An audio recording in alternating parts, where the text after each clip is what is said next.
ये कहानी रेखा और संदीप की है। रेखा अपनी शादी के 1.5 महीने बाद ही विधवा हो जाती है और उसके जीवन में अचानक ही पतझड़ सी आ गई थी। रेखा को ऐसा लगता था जैसे वो संसार की सबसे बदनसीब औरत है। उसकी आंखों के आगे उसका अंधेरे जैसा भविष्य हमेशा घूमता रहता था। रेखा के घर में सिर्फ उसकी बूढ़ी माँ थी और रेखा के पति के गुजरने के बाद रेखा के पिता भी इस दुख में गुजर जाते हैं। एक बड़ा भाई था, लेकिन वो तो सबसे मुंह मोड़कर अपनी पत्नी को लेकर कहीं और रहने चला जाता है। इसलिए अब रेखा को लगता था कि जिंदगी में कभी भी खुशी उसके दरवाजे पर दस्तक नहीं देगी। इधर संदीप की बात करते हैं। संदीप की शादी 2 साल तक तो अच्छी चल रही थी, लेकिन फिर उसकी पत्नी का किसी और के साथ चक्कर चलने लगा और वो उस दूसरे आदमी के साथ खुलेआम अय्याशी करने लगी। फिर कुछ ही दिनों में उसने संदीप को तलाक देकर दूसरे आदमी से शादी कर ली। संदीप अपनी पत्नी से बहुत प्यार करता था, लेकिन तलाक होने के बाद वो अपनी पत्नी के बिना बिल्कुल ही अकेला सा हो गया और अपनी सुनसान वीरान जिंदगी अकेला ही काटने लगा। वो नहीं जानता था कि अब उसका भविष्य कैसा होगा, कभी वो फिर किसी से शादी कर पाएगा या नहीं।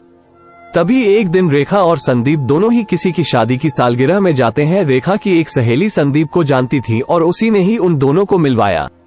संदीप से मिलकर रेखा को अच्छा नहीं लगा, क्योंकि संदीप अपनी पत्नी के बारे में नेगेटिव बातें कर रहा था और यह सुनकर रेखा को संदीप पर गुस्सा आ रहा था कि वो औरत के बारे इतना गलत कैसे बोल सकता है। लेकिन बाद में उसकी सहेली मंजू ने बताया कि संदीप कितना दुखी लड़का है। वो अच्छे खासे पैसे कमाता है और उसके परिवार वाले भी बिल्कुल सीधे हैं, लेकिन फिर भी उसकी पत्नी ने दूसरे मर्द के चक्कर में इस बेचारे को धोखा दे दिया और अब संदीप दिन रात रोता ही रहता है। ये सुनकर रेखा का दिल भर आया। वो मन में सोचने लगी कि एक शरीफ लड़के को मैं बिना मतलब ही बुरा समझ रही थी। तो उसी दिन से रेखा के मन में संदीप के लिए एक प्रेम से जाग गया। तभी कुछ ही दिनों बाद रेखा ने अपनी सहेली मंजू से कहा कि मंजू, मैं पता नहीं क्यों संदीप को चाहने लगी हूँ और मैं उसे पसंद भी करती हूँ। अगर मंजू तू कुछ उपाय करके मेरी दोस्ती संदीप से करवा दे तो शायद मेरी जिंदगी संवर जाएगी। तो मंजू ने कहा कि ठीक है, तू कहती है तो मैं किसी बहाने से संदीप को अपने घर बुलाती हूँ। मैं उसे तेरी सारी कहानी पहले ही बता दूंगी, फिर तू भी आ जाना, आगे तुम दोनों की किस्मत। तभी मंजू अपने जन्मदिन का बहाना करके संदीप को अपने घर बुलाती है और मंजू संदीप को रेखा की बीती हुई सारी बात बताती है और वो उसे ये भी बताती है कि शादी के 1.5 महीने में ही रेखा विधवा हो गई थी। संदीप को रेखा का ऐसा हाल देखकर उसे बहुत दुख होता है। तभी संदीप रेखा से मिलता है और उसे समझता है वाकई में रेखा एक बहुत दुखी लड़की थी। अब विकास ये तय कर लेता है कि वो रेखा का सहारा बनेगा। रेखा को भी संदीप दिल से बहुत ही पसंद था और दोनों ही बाहर भी मिलने लगे ताकि वो एक दूसरे को सही से समझ सके। एक दिन उन दोनों को ही एक दूसरे से बेहद प्यार हो गया और रात भर वो दोनों ही फोन पर चैटिंग भी करते हैं और कभी फोन पर बातें भी कर लेते थे। संदीप बहुत ही रोमांटिक लड़का था। वो अपनी बातों से रेखा का दिल जीत चुका था। रेखा को भी संदीप के मुंह से अपनी तारीफ सुनना बहुत ही अच्छा लगता था। दोनों ही हर रविवार को मिलते थे, पार्क में घूमने जाते थे और कभी कभी रात को होटल में डिनर करने भी चले जाते थे। तभी एक दिन रेखा संदीप को अपने साथ अपने घर ले गई और उसे अपनी माँ से मिलवाया।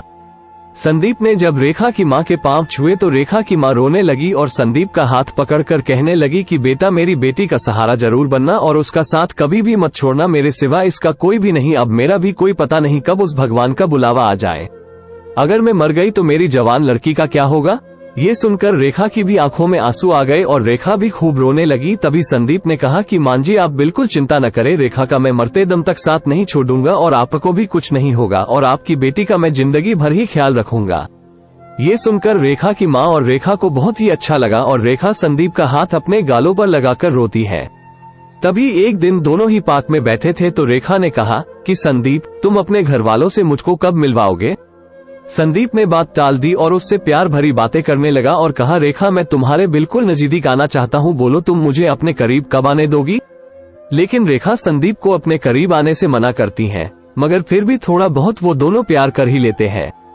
तभी रेखा की सहेली मंजू ने रेखा के कान भरना शुरू कर दिए। उसने कहा कि रेखा, लड़कों पर इतना जल्दी भरोसा नहीं करते, तू तो सीधी साधी है। संदीप को अपनी माँ से भी मिला दिया, लेकिन संदीप ने तुझे किसी से मिलवाया, कहीं ऐसा न हो कि वो तुझे इस्तेमाल करके न छोड़ दे। ये सुनकर रेखा के कान खड़े हो गए और वो सोचने लगी कि कहीं संदीप मुझे धोखा तो नहीं दे रहा। उधर विकास ये सोच रहा था कि मैं रेखा को अपने घर कैसे लेकर आऊं। मेरा घर बिल्कुल छोटा सा है और मैं उसे अभी नहीं बताऊंगा कि उसके लिए मैंने एक घर बुक कर लिया है और 50,000 जमा भी करवा दिए हैं और बाकी की मैं बैंक से किस्त बनवा लूंगा। 1 महीने बाद संदीप का जन्मदिन था। संदीप ने सोचा मेरे जन्मदिन पर ही रेखा को सरप्राइज दूंगा और तभी रेखा और उसकी माँ को भी घर बुला लूंगा। उसी दिन रेखा से शादी की सारी बात करके उसे सगाई की रिंग भी पहना दूंगा। क्योंकि रेखा के परिवार में और कोई नहीं है, इसलिए सारा कार्यक्रम रेखा और उसकी माँ के सामने ही हो जाएगा। अगले दिन रेखा संदीप को फोन करती है और गुस्से में कहती है कि तुम अपने घर वालों से मुझे कब मिलवाओगे। संदीप फिर से बात को टालते हुए बात को पलट देता है। अब रेखा का शक और भी बढ़ जाता है। दोस्तों, आगे की कहानी सुनने के लिए प्लीज चैनल को सब्सक्राइब जरूर कर लें।